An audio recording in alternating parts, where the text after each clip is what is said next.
অনেক দিন আগে এক কৃষক ও তার ছেলে আর তার গৃহপালিত গাধাকে নিয়ে বাজারে যাচ্ছিল। গ্রামের সরু রাস্তা দিয়ে ওরা তিনজন হেঁটে যাচ্ছিল।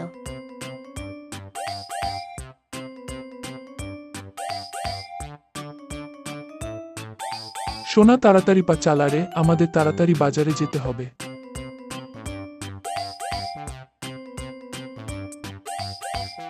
কিছু দূর যাওয়ার পর কিছু লোকের কথাবার্তা ওরা শুনতে পেল। আরে এমন বোকা মানুষ আমি আগে কখনো দেখিনি। গাধা আছে কিন্তু গাধা কিভাবে ব্যবহার করতে হবে তা জানে না। তোমরা গাধার উপর উঠে বসো। গাধার জন্মায় তো বোঝা টানার জন্য। এই লোকগুলো ঠিক বলেছে, আমাদের দুজনের মধ্যে একজনকে গাধার পিঠে বসা উচিত। সোনা, অনেকক্ষণ হেঁটে তুই ক্লান্ত হয়ে পড়েছিস, তুই এর পিঠে চড়। এই বলে কৃষক তার ছেলেকে গাধার উপর বসিয়ে দিল আর তারপর আবার চলতে শুরু করল।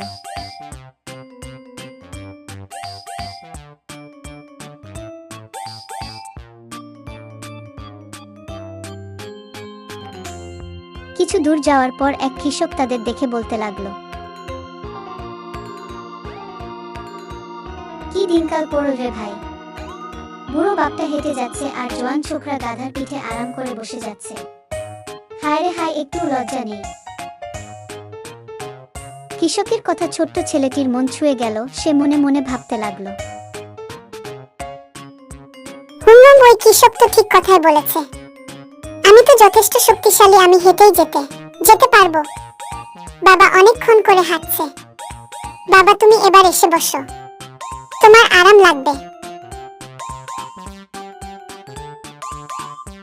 তারপর কৃষক গাধার পিঠে বসে পড়ল।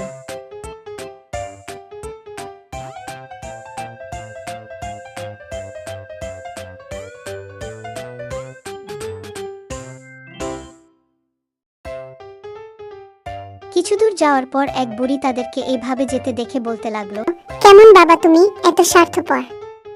নিজে তো বেশ আরাম করে বসে যাচ্ছ আর ছেলেটাকে এইভাবে হাঁটিয়ে নিয়ে যাচ্ছ। আহা, বেচারা বাচ্চা একেবারে ক্লান্ত হয়ে গেছে। একথা শুনে কৃষকের ভীষণ লজ্জা হলো আর নিজের সাথে ছেলেকেও গাধার পিঠে বসিয়ে চলতে শুরু করলো।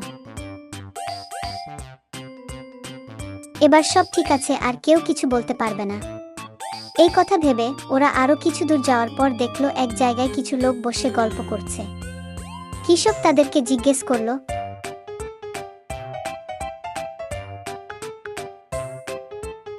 আরে দাদা, বাজারে যাওয়ার রাস্তা এটাই কি? হ্যাঁ, বাজার যাওয়ার রাস্তা এটাই। আরে তোমাদের দুইজনের মাথায় কি বুদ্ধি নেই? এই বেচারা পশুটার উপর তোমরা দুইজনে মিলে বসেছ। বেচারা গাধাটার অবস্থায় তো খারাপ করে দিয়েছ। তোমাদের উচিত একে বেঁধে কাঁধে ঝুলিয়ে নিয়ে যাওয়া। একথা শুনে কৃষক ও তার ছেলে গাধার পিঠ থেকে নেমে পড়ল। সোনা, এরা সবাই ঠিকই বলেছে, আমরা দুইজন অনেকটা রাস্তা এর পিঠে বসে এসেছি। বেচারা ক্লান্ত হয়ে গেছে। এক কাজ করি, একে লাঠির সঙ্গে বেঁধে দুইজনে মিলে কাঁধে করে বাকি রাস্তাটা নিয়ে যায়। এই কথা বলা মাত্রই পিতা পুত্র গাধাকে একটা লাঠির সঙ্গে বেঁধে নিয়ে চলতে শুরু করলো। এইভাবে চলতে চলতে তাদের সামনে একটা কাঠের পুল পড়ল।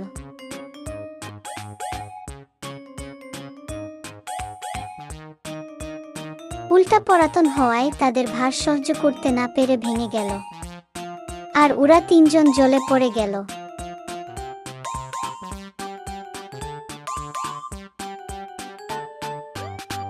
জল থেকে উঠে কৃষক তার নিজের ভুল বুঝতে পারল। আল্লাহ, আমি কত বড় মূর্খ, কিভাবে ভুলে গেলাম যে আমরা সবসময় একসাথে সবাইকে খুশি পারবো না। তো ছোট বন্ধুরা, আজকের ভিডিও এখানেই শেষ।